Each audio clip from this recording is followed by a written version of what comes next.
But, why? Why are you okay? I was confused with John's pointless response.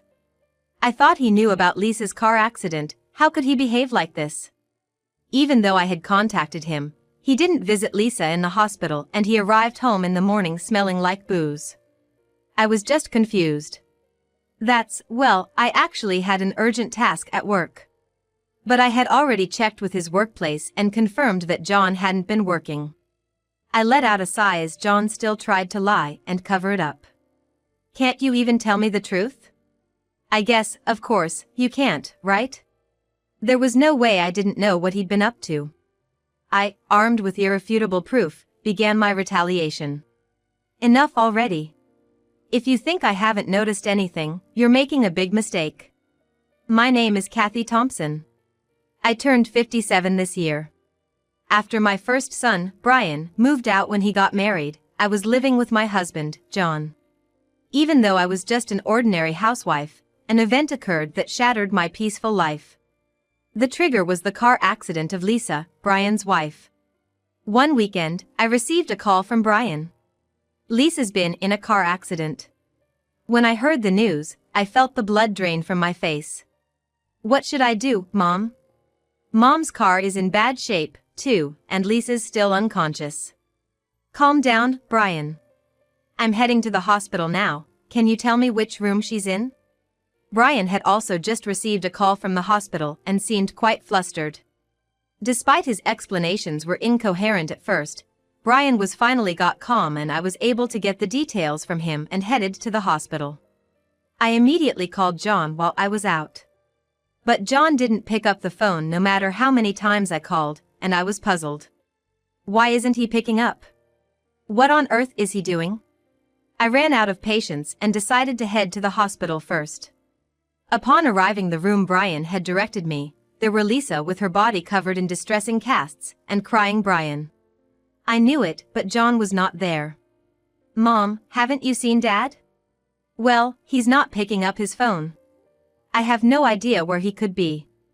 Huh? That's odd. I called him before I called you, and he picked up then. What? I couldn't help but gasp at Brian's words. It seemed Brian had explained the situation to John, just as he had done with me, but John had yet to arrive. What is he thinking? Could it be work or something? I don't know. He just says he's going out for a bit. I had a rough idea of what he was up to, but I let out a sigh at John's attitude, unchanged even in this emergency. I was outraged at John, who didn't answer his phone or visit the hospital room despite hearing about the accident before I did. In the end, John never showed up from the time we listened to the doctor until we left. I swear, when he gets home, I'm gonna give him a piece of my mind. Yeah, thanks for coming, Mom. I would have been panicking all day if I was alone. It's alright, this is nothing. More importantly, you need to toughen up from here on out, got it? Yeah. I'll do my best. According to the doctor, Lisa is not in life-threatening danger and should be able to leave the hospital in a few weeks. But just as I started to feel relief, I was told that Lisa has damaged seriously to her lower body and she would have to live her life in a wheelchair from that time. In addition to his regular job, Brian would have to bear the large responsibility of caring for Lisa's daily needs. I couldn't find the words to encourage him, so I just patted his hunched back. If you need anything, just call me anytime. Thanks, Mom. I'll probably need your help with a lot of things, but I'll try my best too. After seeing off a completely dejected Brian, I left too for home. I was determined to do my best to help them as much as I could, but for that, I had to have a serious talk with John. That was what I was thinking, but when I got home, John wasn't there. I checked but there were no returned calls and despite waiting until late at night, John didn't come home at all that day. What on earth is he thinking, not even calling or anything? I thought maybe he got held up at work, so I called his office just in case, but of course, there was no such thing as John being called in on the weekend. For a moment, I thought, could John have had an accident too? But I quickly shook my head. I could guess his actions easily. I sighed in exasperation, quickly decided to cut my losses, cleaned up the dinner I had prepared, and went to bed. John didn't come home until the next day. It was nearly afternoon on a Sunday, when I heard some noise at the front door and a barely standing, yet seemingly in a good mood, John staggered into the living room. "Welcome back. Seems like you had a great time." "Huh? What? Kathy? Why are you here? Why shouldn't I be in my own house?" John, who entered humming a tune and smelling of alcohol, completely changed his expression as soon as he saw my face. His eyes wide opened, he stared at me looking pale. Even when I asked him, "Where have you been all this time?" he just panicked and didn't answer. What? You've heard from Brian, right? Lisa is paralyzed from the waist down and will live in a wheelchair." Lisa? I cut off a visibly confused John and asked him what I wanted to know. "What were you doing in such a difficult time?" I asked, mixed with anger. Without listening to my words, John let out a carefree voice. "I heard about the car accident." "Then why did you come home at this hour without even contacting us?" "But, why are you okay?" "Huh?" At John's incomprehensible response, I was confused. Is he still drunk and confused? Even John seemed to not understand, and our conversation was not aligning. "What did you hear from Brian?" "That your car was in an accident and he went to the hospital." "Yeah, that's right." "So? What's so strange about me being fine? Weren't you the one driving the car?"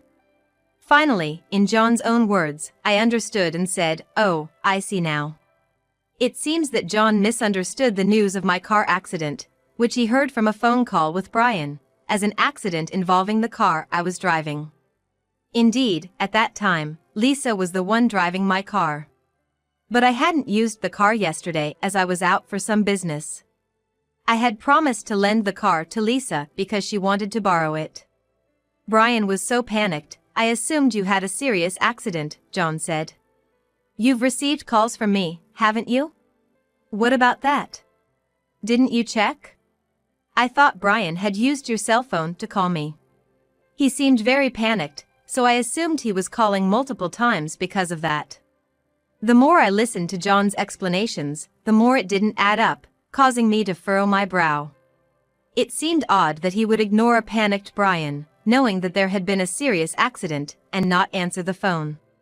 He also didn't come to the hospital, despite misunderstanding that I was the one involved in the accident.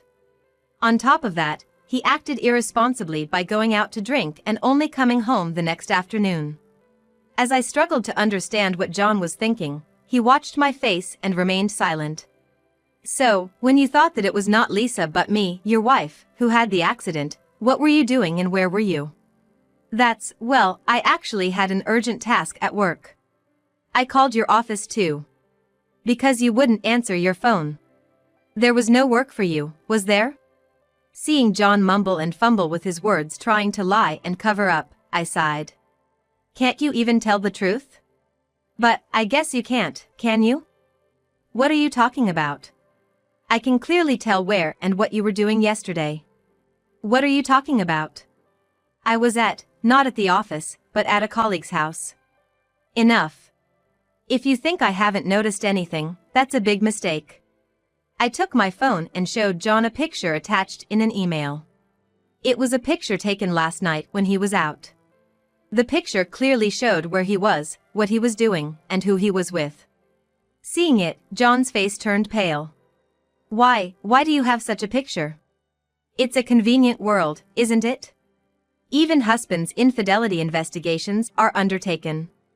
That picture was part of the investigation report I received this morning from the detective I had hired.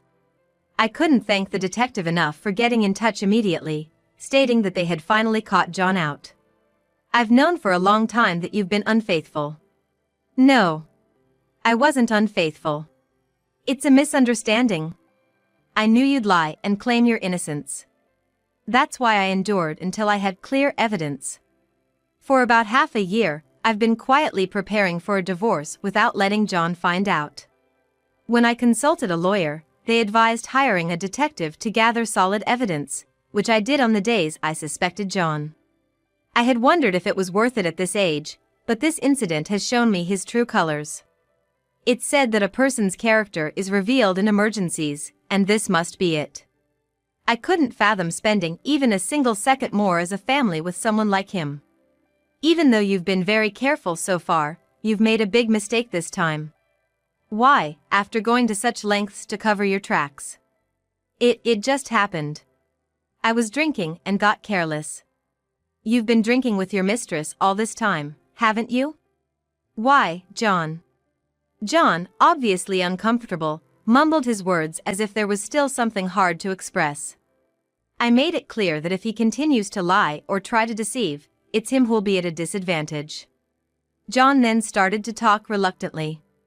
I thought, if you were in the hospital, I wouldn't need to sneak around anymore.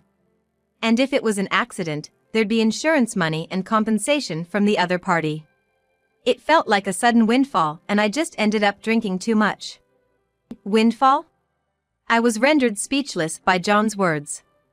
In other words, when he thought I had been in an accident, his first emotion was joy over the prospect of money coming in. It seems like he's been happily drinking with his mistress in anticipation of receiving insurance money and compensation. My mouth hung open in astonishment at John's utterly deplorable behavior, which far exceeded my imagination. This is what they mean by being too shocked for words. So, this was the first thing he thought of when he believed I'd been in a car accident. You're despicable, John. Listen, a man will always be a man. And yet you, older than me, you've given up on being a woman. So what? You think it's fine to have fun drinking with younger girls? You must be joking. I cannot continue to live with a man who thinks like this, let alone consider him family. He became defiant and started blaming me. Do whatever you want. But, I don't want to deal with such troubles, and I've been in touch with a lawyer about divorce. Serious? Did I do something to you? I would refuse to look after a man who, rather than coming to the hospital in an emergency, betrays his wife and indulges in fun and benefits. John kept making no sense, so I've given up persuading him. With no chance of taking back his words, John finally agreed to contact a lawyer. It may have been a heated argument, but finally, I felt freed from the hardship and patience I'd endured until now. Well, now that we're divorced, you need to leave this house. Fine, I'll do that. Keep in mind that I don't have any money to divide with you. What? I thought I was going to get some money thanks to you, so I spent a lot. How can I split what's not there? John said this, grinning unabashedly. I was amazed that he could be even more despicable when showing his true character. I've got clear evidence now, and above all, I've no more affection for John, who valued money over his spouse's safety. I wanted to hit him with the harsh reality. It's all your fault. You've made a mess of my life, John. What? You don't need to say that much. You've been unfaithful, and I totally waste my time because of you. I've confessed everything and apologized, so it should be okay. What are you talking about? I haven't heard any proper apology from you yet. I was not sure if he's really believed that or is just confused, but either way, he should respect people more. As John looked at me with an annoyed face, I didn't feel like arguing with him. John tried to say something, but I cut off it saying, from now on, let's communicate through lawyers. Nevertheless, John started with some irritating excuses. I raised my voice. Enough. You can't just do as you please anymore. The conversation was going nowhere, so I decided to retreat to a hotel for the time being. While there, I took the opportunity to explain the situation to Brian over the phone, and told him about my plans for a divorce. Brian was left speechless by John's outrageous behavior. I was hesitant to involve Lisa, but Brian seemed to scorn his father even more than I did. Mom, come stay with us once things settle down. What? You're leaving the house, right? If you haven't decided where to go, you're more than welcome to stay with us. But what about Lisa? All the more reason. We'd feel stronger with you around. I'd have to discuss with Lisa as well, but I ended up deciding to impose upon Brian and his wife.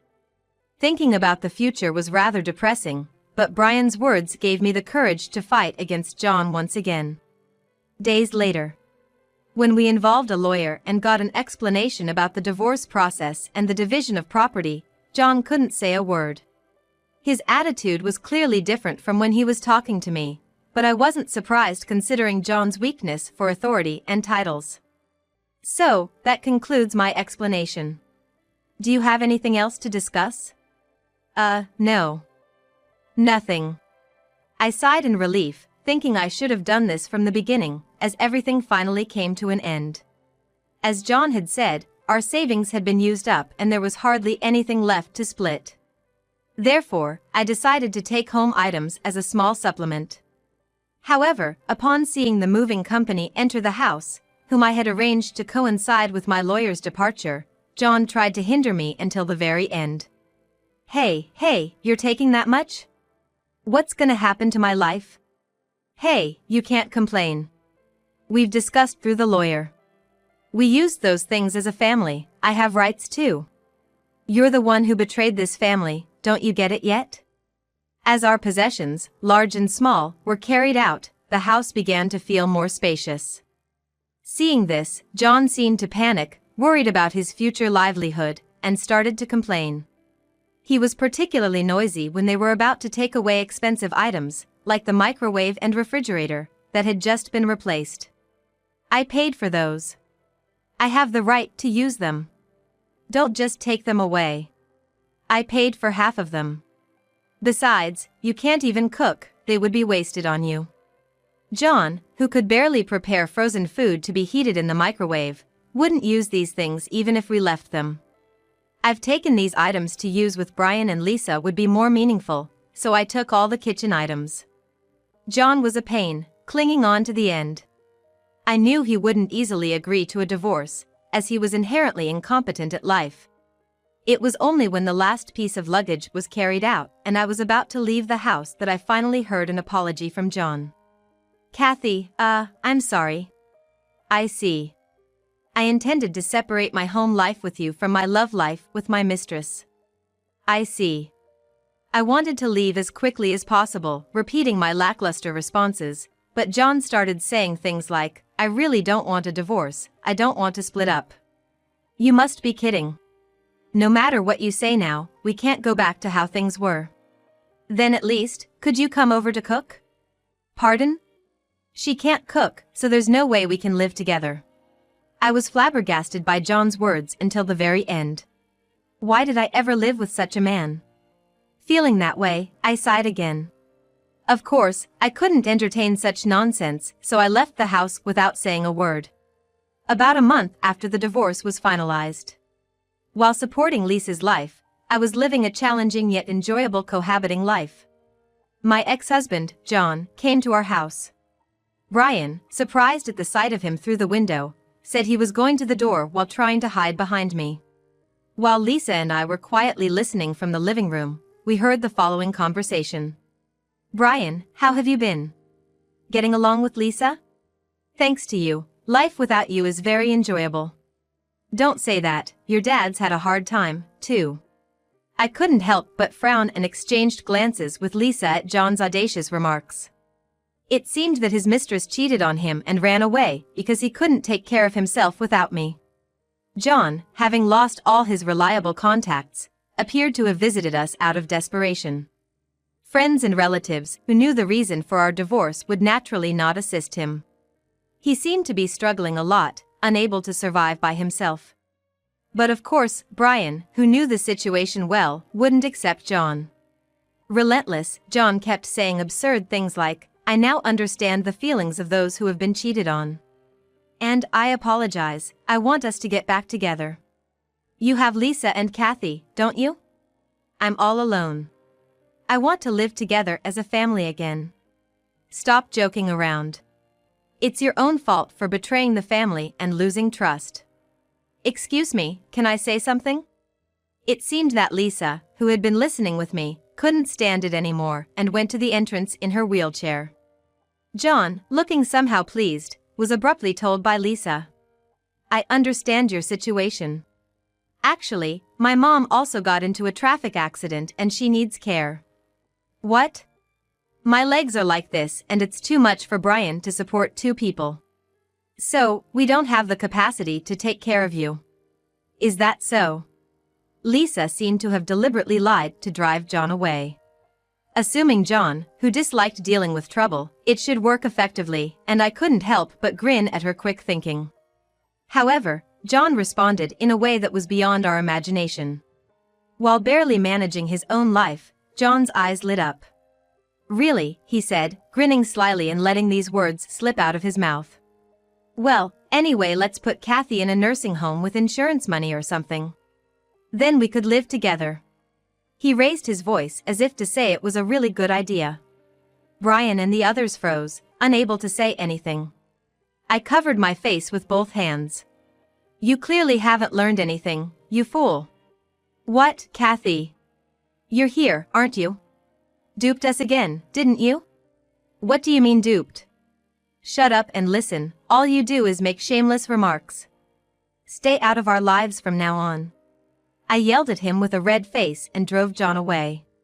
Whether he was surprised by my fierce look, even John quickly withdrew with a grimace on his face. I looked back at Brian and the others, gasping for breath.